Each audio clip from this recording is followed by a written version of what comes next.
Thanks for being with us on this Thursday morning, the 16th of January. This is the Gallo Radio Show on SuperTalk, Mississippi, wherever you're listening, however you're listening. Glad to have you along for the ride as we welcome in our first guest this morning. Grover Norquist joins us. He's president and founder of Americans for Tax Reform. Mr. Norquist, good morning to you. Appreciate a few minutes of your time.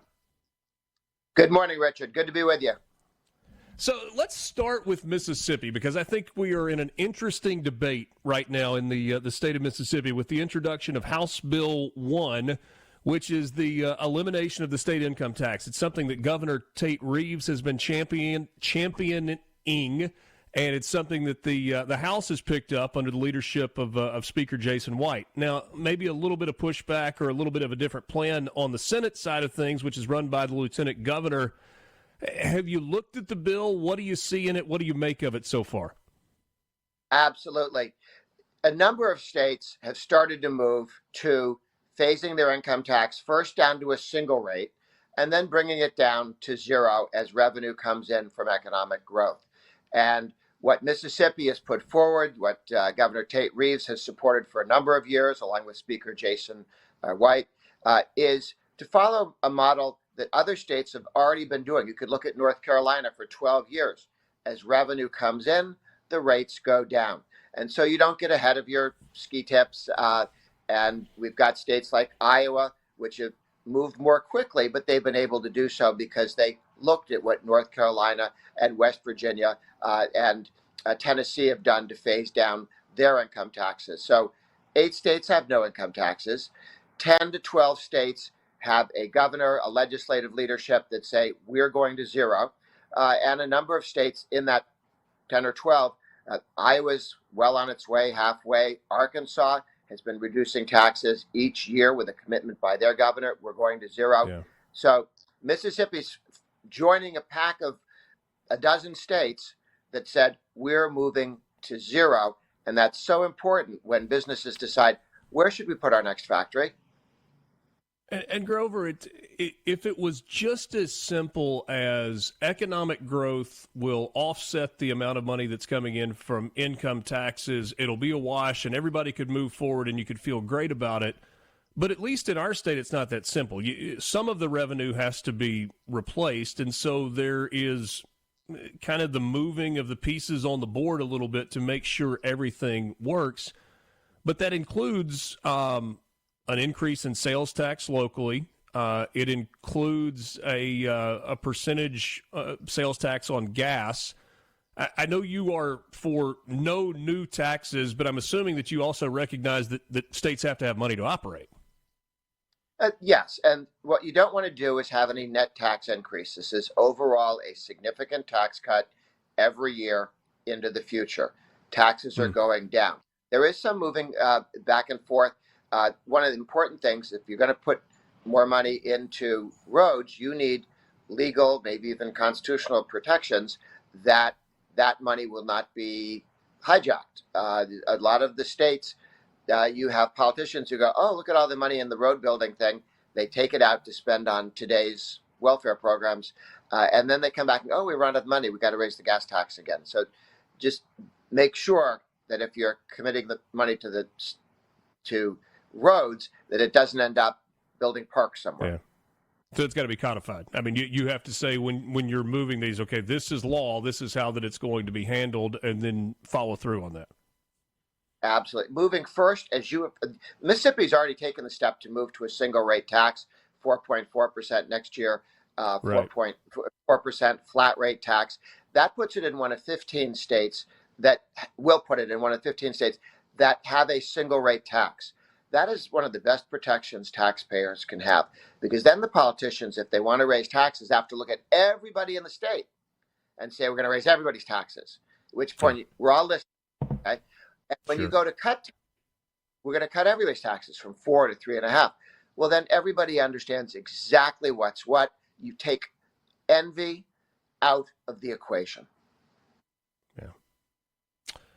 Does the consumption tax make more sense than what our politicians are calling the tax on work in terms of the income tax? Well, income taxes on work, are more destructive than than a sales tax or an excise tax in terms of economic growth. When you're looking at businesses deciding, should we expand in Mississippi? Mississippi's surrounded by other states. Louisiana has decided we're going to zero. They've moved to a 3% flat rate tax, and they're on the way to zero with the governor and the state legislature working together. So as you look at how Mississippi can compete to create more jobs, more better paying jobs, so that kids, when they graduate from state college, don't move to another state. And in a lot of the blue states, they spend a lot of money on college education, and then people move to states that have no income taxes or single rate taxes that are going to zero. It's the direction and the commitment by the governor and Station White, we're going to zero, that attracts the attention of large companies looking to put serious investment of job creating things. And they want to know not just what the taxes are today. What are they going to be in 5 years, 10 years, 20 years, 30 years? Yeah. And it's that commitment that a single rate tax and the move to zero convinces the world Mississippi's in this, not just to get your attention today, but we're going to be the place to invest and live in the future. Visiting with Grover Norquist. He's president, founder of Americans for Tax Reform. And, you know, something you said there kind of triggered another thought that to me is one of the scariest things that exists. Okay, southern states in particular, reducing the income tax, conservative policies in place, making them very attractive to live. It's where jobs are going. So Texas is booming, and Georgia is booming, and Florida's booming, and Tennessee's booming, and Mississippi hopefully is booming, certainly bringing in a lot of economic projects on board. If the people leave the liberal states where these companies have left and relocate to the southern states where they are now going, are they bringing their ridiculous policies that got them in the mess in the first place? And how do we combat that? First of all, that is a wonderful question, and I have cheerful news for you. Texas actually did a poll to find out who's coming in, not from the southern border, the northern borders, who's coming into our state. And they're going to turn us into San Francisco. 75% of the people who move from California to Texas are Republicans. What's happening is Republicans, people who work for a living, people who don't want to run other people's lives, move from blue states because they don't like to be told what to do and they don't like to be looted on a regular basis.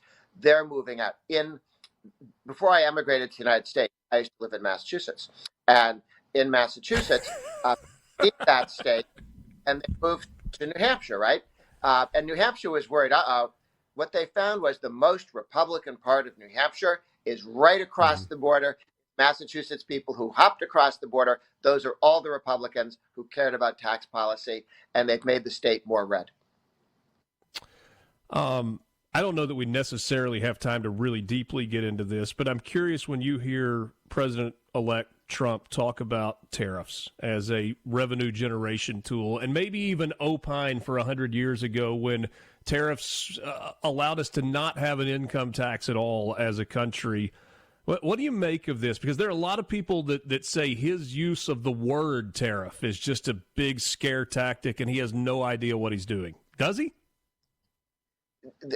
You're quite correct that there's several things here. One is you can use tariffs as a threat against our friends in Canada or in Mexico or in other countries to say, particularly China, you are cheating on some of these trade issues. You're not playing fair. You're subsidizing, and we will put a tariff up if you don't stop that. That is one way to get better, fairer trade.